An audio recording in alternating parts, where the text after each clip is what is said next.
कर्नाटक, मुसलमान के शव को अपनी जमीन पर दफनाने देना पड़ा महंगा। वक्फ बोर्ड ने किसान की 18.6 एकड़ जमीन को अपने नाम किया। वक्फ बोर्ड की मनमानियां रुकने का नाम नहीं ले रही है। उसके द्वारा शक्तियों के दुरुपयोग का एक और मामला प्रकाश में आया है, जहां कर्नाटक के बीदर में वक्फ बोर्ड ने किसान की 18.60 एकड़ जमीन पर अपना दावा ठोक रखा है। वक्फ बोर्ड ने किसान कृष्णमूर्ति की मानवता दिखाने की गलती का फायदा उठाया, जिसमें उन्होंने करीब 30 साल पहले एक मुस्लिम के शव को अपनी जमीन पर दफनाने दिया था।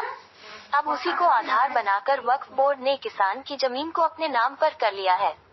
मामला कुछ यूँ है कि कर्नाटक वक्फ बोर्ड ने बीदर जिले की चटगुप्पा तहसील के अंतर्गत आने वाले उदाबाला गांव के किसान कृष्णमूर्ति की 18.60 एकड़ जमीन को अपने नाम पर ट्रांसफर कर लिया है।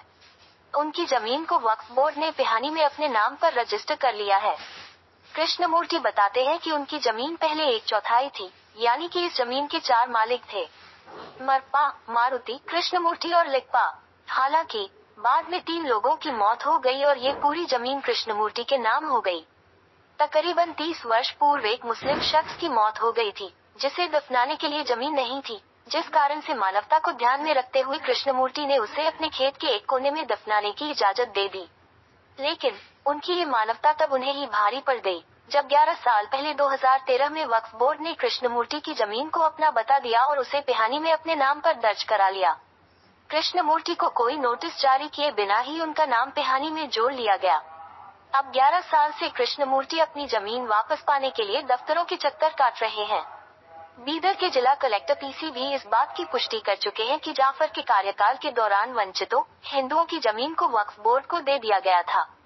खास बात यह है कि उदाबाला गांव का आधा हिस्सा, जिसमें कृष्णमूर्ति की जमीन भी शामिल है, उसमें 90 से अधिक लोगों के घर हैं। ये पूरा हिस्सा सर्वे नंबर 1 में आता है। इसी पर वक्फ बोर्ड अपना दाव करता है। बहरहाल, किसान की समस्याओं पर कोई सुनवाई नहीं हो रही है।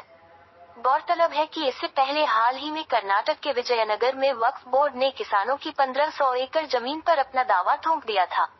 बाद में किसानों के विरोध के बाद राज्य सरकार ने जमीनों को लेकर जारी किए गए नोटिस को वापस लेने का फैसला किया था।